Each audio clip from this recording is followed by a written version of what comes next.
जय हिंद। आज के क्लास में हम लोग बिहार इंटरमीडिएट बोर्ड के द्वारा विभिन्न वर्षों में समाज शास्त्र विषय के पूछे जाने वाले महत्वपूर्ण जो वस्तुनिष्ठ प्रश्न हैं उस पर हम लोग चर्चा करेंगे। इसमें हम लोग 2009 से लेकर 2022 तक जिन वस्तुनिष्ठ प्रश्नों को पूछा गया है और बिहार इंटरमीडिएट बोर्ड के द्वारा जो ऑप्शन दिया गया तो उस ऑप्शन के अनुसार जो सही ऑप्शन होगा उसी को सिलेक्ट करके हमने उत्तर को तैयार किया है। तो आइए प्रश्न करते हैं। आज का पहला प्रश्न है, मानव समाज जीव समाज से किस आधार पर भिन्न है? मानव का समाज जो जीव मतलब सब अन्य जीव किस आधार पर भिन्न है, अलग है? उत्तर होगा संस्कृति के आधार पर। दूसरा प्रश्न है, किसने कहा समाज शास्त्र सामाजिक समूह का विज्ञान है? किसने कहा समाज शास्त्र सामाजिक समूह का विज्ञान है? उत्तर होगा जॉनसन। नेक्स्ट प्रश्न है, किसने कहा समाज संघर्ष पर विजय प्राप्त किया हुआ सहयोग है? किसने कहा समाज संघर्ष पर विजय प्राप्त किया हुआ सहयोग है? उत्तर होगा मैकाइवर। अगला प्रश्न है, किसने कहा समाज शास्त्र सामाजिक संबंधों का विषय है? समाज शास्त्र सामाजिक संबंधों का विषय है, किसने कहा? उत्तर होगा बोगार्ड। अगला प्रश्न है, कौन सा विद्वान समाज शास्त्र के स्वरूपात्मक संप्रदाय के समर्थक है? मतलब समाज शास्त्र के स्वरूपात्मक संप्रदाय के समर्थक कौन है? उत्तर मिशेल। फ्रांस में समाज शास्त्र की नींव डालने का श्रेय किसे जाता है? फ्रांस में समाज शास्त्र का नींव डालने का श्रेय किसे जाता है? उत्तर होगा अगस्त कामटे को। अगस्त कामटे को। नेक्स्ट है, अंग्रेजी शासन की नींव किस शताब्दी में प्रारंभ हुई?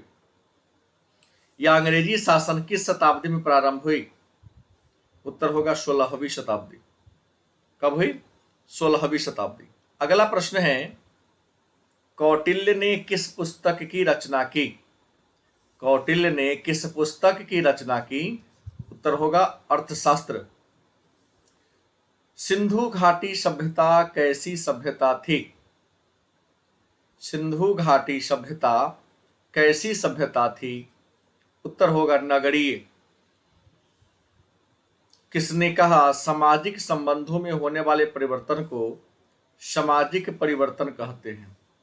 किसने कहा सामाजिक संबंधों में होने वाले परिवर्तन को सामाजिक परिवर्तन कहते हैं? उत्तर मैकाइवर एवं पेज।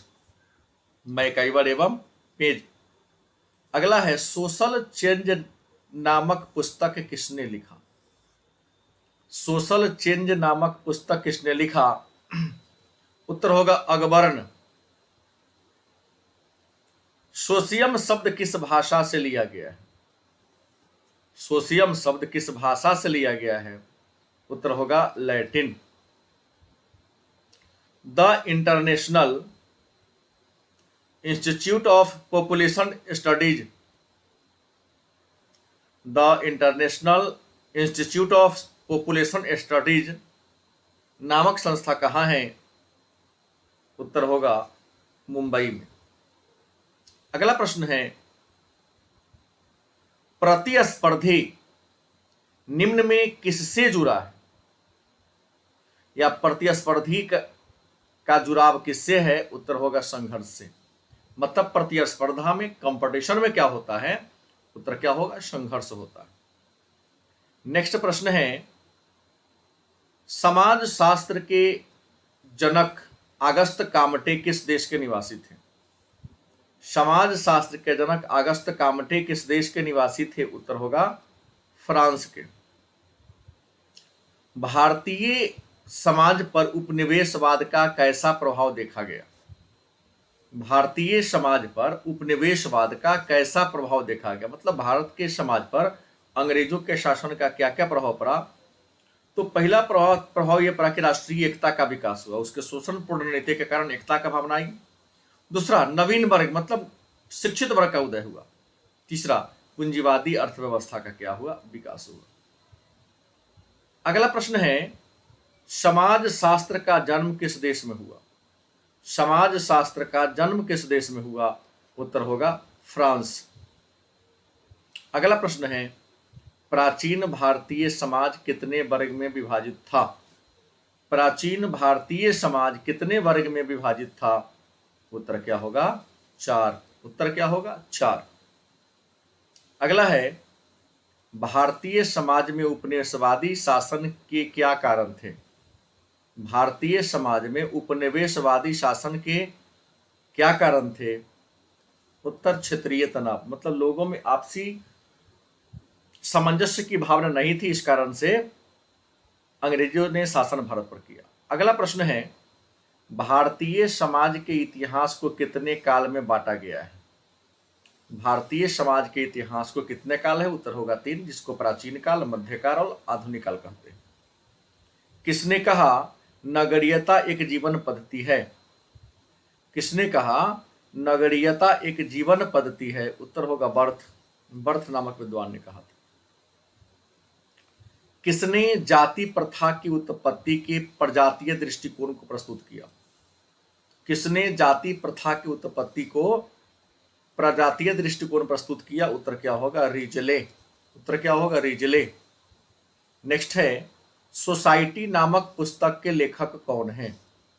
सोसाइटी नामक पुस्तक के लेखक कौन है, उत्तर होगा मैकाइवर एवं पेज। कौन है, मैकाइवर एवं पेज। किसने सीमांत मानव की अवधारणा प्रस्तुत किया। किसने सीमांत मानव की अवधारणा प्रस्तुत किया, उत्तर होगा जॉनसन। क्या होगा, जॉनसन। सामुदायिक विकास योजना का मुख्य उद्देश्य क्या था। सामुदायिक विकास योजना का मुख्य उद्देश्य क्या था, उत्तर होगा गांव का सर्वांगीण विकास। गांव का क्या होगा, सर्वांगीण विकास। अगला प्रश्न है, एक शब्द छूट गया है, ग्रामीण। ग्रामीण नगरीकरण समुदाय को पृथक करने का मुख्य आधार क्या है। ग्रामीण नगरीकरण मतलब गांव और शहर। प्रश्न ये कहना चाह रहा है कि गांव तथा शहर को किस आधार पर बांटा गया है, उत्तर होगा व्यवसाय के आधार पर। किस आधार पर, व्यवसाय के आधार पर। अगला प्रश्न है, राष्ट्रवाद का अर्थ क्या है। तो साधारण बोलचाल की भाषा में राष्ट्र के प्रति लगाव होगा। राष्ट्र के प्रति लगाव राष्ट्रवाद कहलाता है। लेकिन जो ऑप्शन दिया उसके अनुसार है, निश्चित क्षेत्र में रहने वाले लोगों की समान सोच, मतलब इसका मतलब ही होगा राष्ट्र के प्रति लगाव। अगला प्रश्न है, भारतीय समाज में सामाजिक स्तरीकरण की बुनियादी आधार क्या है। भारतीय समाज में सामाजिक स्तरीकरण का बुनियादी आधार क्या है, उत्तर होगा जाति। उपनिवेशवाद किस सोच का प्रतिफल है। उपनिवेशवाद किस सोच का प्रतिफल है, उत्तर होगा साम्राज्यवाद। नेक्स्ट है, समाज शास्त्र के जनक कौन है। समाज शास्त्र के जनक कौन है, उत्तर अगस्त कामटे। कौन है, अगस्त कामटे। भारत के किस विश्वविद्यालय में सबसे पहले समाज शास्त्र की पढ़ाई शुरू की गई। भारत के किस विश्वविद्यालय में सबसे पहले समाज शास्त्र की पढ़ाई शुरू की गई, उत्तर होगा मुंबई विश्वविद्यालय। क्या होगा, मुंबई विश्वविद्यालय। क्रिप्स मिशन भारत कब आया। क्रिप्स मिशन भारत कब आया, उत्तर होगा 1942। समाज शास्त्र की उत्पत्ति किन भाषाओं से हुई है। समाज शास्त्र की उत्पत्ति किन भाषाओं से हुई है, उत्तर होगा लैटिन और ग्रीक भाषा। नेक्स्ट है, सोसाइटी इन इंडिया नामक पुस्तक किसने लिखा। सोसाइटी इन इंडिया नामक पुस्तक किसने लिखा? उत्तर होगा मेडलबम। क्या होगा? मेडलबम। भारतीय समाज की सबसे प्रमुख विशेषता क्या है? भारतीय समाज की सबसे प्रमुख विशेषता क्या है? उत्तर होगा अनेकता में एकता। मानव समाज एवं संस्कृति का इतिहास कहां से शुरू होता है? मानव समाज एवं संस्कृति का इतिहास कहां से शुरू होता है? उत्तर होगा गांव से। कहां से? गांव से। किस विद्वान ने सामाजिक परिवर्तन में विचारों की भूमिका पर बल दिया? किस विद्वान ने सामाजिक परिवर्तन में विचारों की भूमिका पर बल दिया? उत्तर होगा मैक्स वेबर। क्या होगा? Max weber. नेक्स्ट प्रश्न है, सामाजिक स्तरीकरण का रूप है। भारत में सामाजिक स्तरीकरण का आधार क्या रूप क्या है? तो जाति, धर्म और वर्ग। नेक्स्ट है, सोशल चेंज शब्दावली शब्द का प्रयोग सबसे पहले किसने किया? सोशल चेंज शब्दावली शब्द का प्रयोग किसने किया सबसे पहले? उत्तर होगा हर्बर्ट स्पेंसर। कौन होगा? Herbert Spencer. भारतीय राष्ट्रीय कांग्रेस की स्थापना कब हुई? भारतीय राष्ट्रीय कांग्रेस की स्थापना कब हुई? उत्तर होगा 28 दिसंबर 1885 को। 28 दिसंबर 1885 को। नेक्स्ट है, इंडियन सोसाइटी नामक पुस्तक के लेखक कौन हैं? इंडियन सोसाइटी नामक पुस्तक के लेखक कौन है? उत्तर होगा एस.सी. डुबे। कौन थे? एस.सी. डुबे। जनसंख्या संक्रमण का सिद्धांत किसने दिया? जनसंख्या संक्रमण का सिद्धांत किसने दिया? उत्तर होगा W.S. थॉम्पसन। इन्होंने 1929 में दिया था और इसे परिवर्तन किया था नोटेस्टीन ने 1945 में। नगरीकरण को मापने का प्रमुख पैमाना क्या है? नगरीकरण को मापने का प्रमुख पैमाना क्या है? उत्तर होगा जनसंख्या घनत्व, जनसंख्या एवं कार्य की प्रकृति। अगला है, भारत में सबसे छोटा अल्पसंख्यक समूह कौन है? मतलब किस धर्म के लोग भारत में सबसे कम रहते हैं? उत्तर होगा जैन। भारत में उच्च जन्म दर के लिए जिम्मेवार कारक क्या है? भारत में उच्च जन्म दर के लिए जिम्मेवार कारक क्या है? उत्तर शिक्षा का अभाव, बाल विवाह, गर्म जलवायु। भारत के किस राज्य में साक्षरता सबसे कम है? मतलब भारत के किस राज्य में शिक्षा का स्तर सबसे कम है? उत्तर होगा बिहार में। भारत में जनाधिक्य का मूल कारण क्या है? भारत में जनाधिक्य का मूल कारण क्या है? मतलब जनसंख्या ज्यादा होने का रीजन है सामाजिक सांस्कृतिक कारक। नई राष्ट्रीय जनसंख्या नीति कब घोषित किया गया? नई राष्ट्रीय जनसंख्या नीति की घोषणा कब की गई? उत्तर होगा 2000 में। अगला प्रश्न है, भारत में पहली बार जनगणना कब हुई? भारत में पहली बार जनगणना 1872 में और नियमित यदि पूछेगा तो 1881 में। अल्पसंख्यक कैसी संकल्पना है? अल्पसंख्यक कैसी संकल्पना है? तो राजनीतिक, लैंगिक, राजनीतिक और लैंगिक विषमता का मेन है राजनैतिक। अल्पसंख्यक कैसी संकल्पना है? तो राजनीतिक संकल्पना है। अगला है, किसने लैंगिक असमानता के 7 प्रकारों का उल्लेख किया है? किसने लैंगिक असमानता के 7 प्रकारों का उल्लेख किया है? उत्तर होगा अमर्त्य सेन। जनसंख्या का अध्ययन क्या कहलाता है? जनसंख्या का अध्ययन क्या कहलाता है? उत्तर होगा डेमोग्राफी। भारत में परिवार नियोजन कार्यक्रम की शुरुआत कब हुई? भारत में परिवार नियोजन की कार्यक्रम की शुरुआत कब हुई? उत्तर होगा 1952 में। भारतीय समाज का इतिहास कितना वर्ष पुराना है? उत्तर होगा लगभग 4000 वर्ष।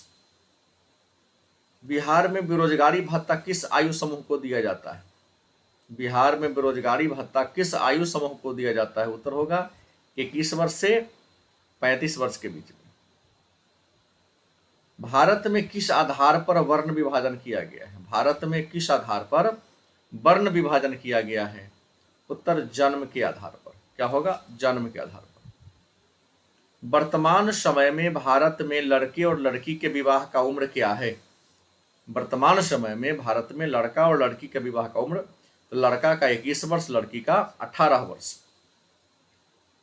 मुस्लिम विवाह में वधू मूल्य को क्या कहते हैं? मुस्लिम विवाह में वधू मूल्य को क्या कहते हैं? उत्तर होगा मेहर। बाल विवाह की अवधारणा किसने दिया? बाल विवाह की अवधारणा किसने दिया? उत्तर होगा मैकलेनन। क्या होगा? मैकलेनन ने दिया था। सहकष्टी क्या है? सहकष्टी क्या है? उत्तर होगा नातेदारी की एक विधि। क्या होगा? नातेदारी की एक विधि।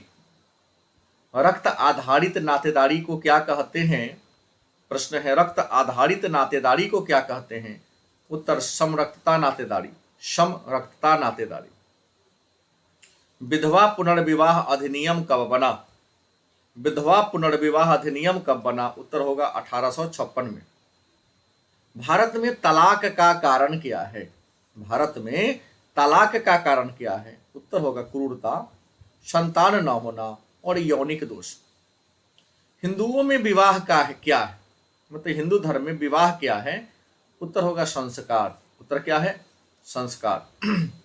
मुस्लिम विवाह कैसा विवाह है? उत्तर होगा समझौता। मुस्लिम विवाह कैसा विवाह है? तो समझौता है। एक मुसलमान पुरुष पर एक साथ कितनी स्त्री से विवाह कर सकता है? एक मुसलमान पुरुष एक साथ कितनी स्त्री से विवाह कर सकता है? उत्तर होगा 4।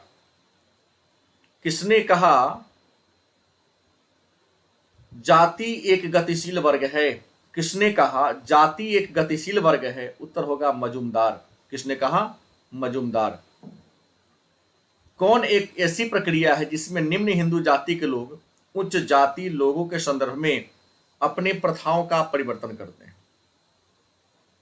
कौन एक ऐसी प्रक्रिया है जिसमें निम्न जाति के लोग उच्च जाति के लोगों के संदर्भ में अपनी प्रथाओं का परिवर्तन करते हैं? उत्तर होगा संस्कृतिकरण। अगला प्रश्न है, भारतीय ग्रामीण समुदाय में परिवार का कौन सा प्रकार प्रचलित है? भारतीय ग्रामीण समुदाय में परिवार का कौन सा प्रकार प्रचलित है? उत्तर होगा संयुक्त परिवार। क्या होगा?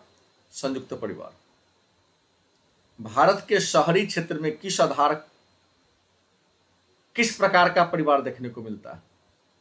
भारत के शहरी क्षेत्र में किस प्रकार का परिवार देखने को मिलता है? तो शहरी क्षेत्र में एकल परिवार देखने को मिलता है। लेविरेट क्या है? लेविरेट क्या है?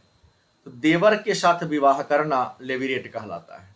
देवर के साथ विवाह करना लेविरेट कहलाता है।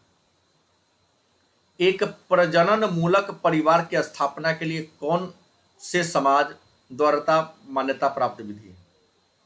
एक प्रजनन मूलक परिवार की स्थापना के लिए समाज के द्वारा मान्यता प्राप्त विधि को क्या कहते हैं? विवाह कहते हैं। मतलब इस शब्द में कहना चाहता है कि विवाह का उद्देश्य क्या है? संतान उत्पन्न करना। वर्णात्मक बंधुता में किसे नातीदारी के साथ प्रयोग किया जाता है? वर्णात्मक बंधुता में किसे नातेदारी के साथ प्रयोग किया जाता है? वर्णात्मक बंधुता में नातेदारी के साथ चाचा को प्रयोग किया जाता है। अगला है, जीएस धुरिये द्वारा जाति की कितनी विशेषताओं का विश्लेषण किया गया है? मतलब जीएस धुरिये ने जाति के कितनी विशेषता बताई हैं? उत्तर होगा 7। अंतः समूह एवं बाह्य समूह का विभाजन किसने किया? अंतः समूह एवं बाह्य समूह का विभाजन किसने किया? उत्तर होगा समनर। प्राथमिक और द्वितीयक समूह का विचार किसने दिया? प्राथमिक और द्वितीयक समूह का विचार किसने दिया? उत्तर होगा कूले। सर्वप्रथम किसने प्राथमिक समूह शब्द का प्रयोग किया? उत्तर होगा समनर। WG समनर या सीधा समनर दे सकते हैं। कौन जाति व्यवस्था की मौलिक विशेषता नहीं है? जाति व्यवस्था की मौलिक विशेषता क्या नहीं है? उत्तर होगा गतिशीलता। प्रदत्त और अर्जित रूप में परिस्थिति का वर्गीकरण किसने किया? प्रदत्त और अर्जित के रूप में परिस्थिति का वर्गीकरण किसने किया? उत्तर होगा लीटन ने। अगला, विवाह का मुख्य उद्देश्य क्या है? विवाह का मुख्य उद्देश्य क्या है? तो यौन इच्छा की पूर्ति करना, बच्चों का पालन पोषण करना और आर्थिक सहयोग प्राप्त करना। कौन जातिवाद का दुष्परिणाम है? कौन जातिवाद का दुष्परिणाम है? उत्तर सामाजिक समस्या में वृद्धि। जातिवाद के कारण क्या हुआ है? सामाजिक समस्या बढ़ी है। जनजातीय समाज में जीवन साथी प्राप्त करने की कितनी विधियां हैं? जनजातीय समाज में जीवन साथी प्राप्त करने की कितनी विधियां हैं? तो जनजातीय समाज में जीवन साथी प्राप्त करने की, आपको बता दें यहां पर 8 नहीं 7 विधियां हैं। जनजातीय समाज में कितनी विधि हैं? 7। और भारतीय समाज में, हिंदू समाज में 8 विधि है। अगला प्रश्न है, मुसलमानों में अस्थाई विवाह कौन सा मुसलमानों में कौन सा विवाह अस्थाई है? उत्तर होगा मुताह। यह अस्थाई टेम्पररी विवाह है। असुर विवाह का प्रकार है। असुर विवाह का प्रकार है हिंदुओं में, मतलब हिंदू धर्म में 8 विवाह है, उसमें एक असुर विवाह भी है। अंतरजातीय विवाह किस समाज की विशेषता कही जा सकती है? अंतरजातीय विवाह किस समाज की, आधुनिक समाज की विशेषता है? क्योंकि बहुत ऐसे देखने को मिलता है, एक जाति के पुरुष दूसरे जाति के स्त्री से विवाह कर रहे हैं। किस वर्ष संसद के दोनों सदनों में 3 तलाक कानून पास हुआ? 3 तलाक कानून कब बना? 2019 में बना। मुस्लिम विवाह कितने प्रकार के हैं? उत्तर होगा 2। मुस्लिम विवाह कितने प्रकार के हैं? उत्तर क्या होगा? 2। मुस्लिम विवाह के कितने प्रकार हैं? 2 प्रकार के होते। अगला है, मुसलमानों के विवाह विच्छेद के कितने प्रकार हैं? मतलब मुसलमानों में तलाक कितने प्रकार से हो सकता है? तो 6 प्रकार से। हिंदू समाज में कितने आश्रम की चर्चा है? हिंदू समाज में कितने आश्रम की चर्चा है? उत्तर होगा 4। मौसी नातेदारी के किस श्रेणी में आता है? मौसी नातेदारी के किस श्रेणी में आता है? उत्तर होगा 2री। हिंदू विवाह के किस रूप में एक जोड़ा बैल और एक जोड़ा गाय की मांग की जाती है? विवाह के किस रूप में एक जोड़ा बैल और एक जोड़ा गाय दिया जाता है? उत्तर होगा आर्ष विवाह में। उस व्यवस्था को क्या कहा जाता है जो स्वजनों के परस्पर संबंध को नियमित करता है? उस व्यवस्था को क्या कहा जाता है जो स्वजनों के परस्पर संबंध को नियमित करता है? उत्तर होगा नातेदारी। भारतीय संयुक्त परिवार में सबसे महत्वपूर्ण लक्षण क्या है? भारतीय संयुक्त परिवार में सबसे महत्वपूर्ण लक्षण क्या है? उत्तर होगा 3 या उससे अधिक पीढ़ी का एक साथ रहना। संयुक्त परिवार एक ऐसा परिवार है जिसमें लोग समान आवास में रहते हैं, एक चूल्हा पर खाना पकाते हैं, समान संपत्ति के हकदार होते हैं, समान पूजा पाठ में भाग लेते हैं। यह परिभाषा किसने दिया? तो एम.एन. श्रीनिवासन ने दिया था। अगला प्रश्न है, जनजाति धर्म का स्वरूप कैसा होता है? जनजाति धर्म का स्वरूप कैसा होता है? उत्तर टोटमवाद। परीक्षा विवाह किस जनजाति में है? परीक्षा विवाह किस जनजाति में है? तो परीक्षा विवाह संथाल जनजाति में है। अगला है, भारत में अनुसूचित जातियों के लिए आरक्षण का प्रावधान किस धारा में है? भारत में अनुसूचित जनजाति के लिए, अनुसूचित जनजाति का मतलब हो गया एसटी, मतलब आदिवासी, धारा 335। भारतीय सामाजिक व्यवस्था का सबसे महत्वपूर्ण पहलू क्या है? भारतीय सामाजिक व्यवस्था का सबसे महत्वपूर्ण पहलू क्या है? उत्तर संयुक्त परिवार, जाति प्रथा तथा धर्म। संयुक्त परिवार, जाति व्यवस्था और धर्म। हिंदू में विवाह क्या है? मतलब हिंदू धर्म में विवाह क्या है? उत्तर होगा संस्था। और आज का लास्ट प्रश्न है, किस राज्य में सबसे ज्यादा आदिवासी हैं? उत्तर होगा छत्तीसगढ़। तो ये रहा समाजशास्त्र, अंग्रेजी में कहते हैं सोशियोलॉजी का महत्वपूर्ण प्रश्न। इस प्रश्न को बिहार इंटरमीडिएट के द्वारा 2009 से लेकर 2022 तक पूछा गया है। इससे बाद के प्रश्नों के बारे में चर्चा हम लोग कल के क्लास में करेंगे। धन्यवाद।